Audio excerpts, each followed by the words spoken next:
नमस्कार, मेरो कविताको शीर्षक छ तिमी गइसकेपछि। तिमी गइसकेपछि जीवनको अर्थ केही अल्झिएको छ र शब्दहरू जसले कहिले हार मानेका थिएन आजकल मौन हुन थालेका छन्, हारेर टुटेर।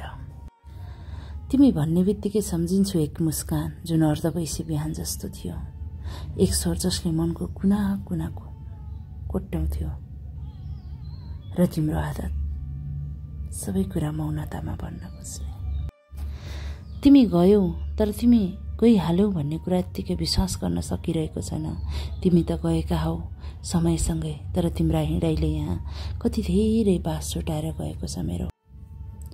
हिजो मात्रै जस्तो लाग्छ जब तिमी हेरिरहेका थियौ चुपचाप, न त विदाईका शब्द न त रुँदा रोकिएका आवाज, केवल एक नजर, अन्तिम नजर जसले जिन्दगीभरको मौनता बोलिदिएको थियो। तिमीलाई थाहा छ तिमी गइसकेपछि पनि म तिमीलाई बोलाउँछु, बिहानको हावा, साँझको चिया र रातको एकान्तमा। सबै तिमी बन्ने गर्छन्, तिमीलाई छोएका छन् कि छैनन् तिनीहरूले, तर मलाई तिनीहरूले तिमी बनाउँछन्।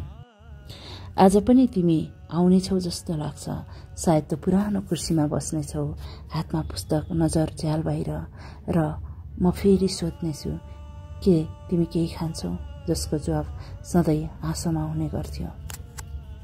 तिमी हाँस्थ्यौ, त्यो हाँसो अब कहाँ भेट्यौ म, कुन गल्लीमा, कुन पुस्तकमा, कुन सपनामा।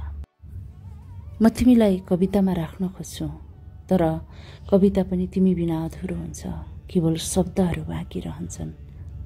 भावना त तिमी गइसकेपछि साथ लगेका हौ। तिमी गएको बेला मैले आँसु लुकाएँ, तर तिमीलाई थाहा थियो म रोएको छु, किनभने तिमीले बुझ्ने थियौ कसरी मन रुन्छ जब आँखाले आँसु पोख्न छोड्छ।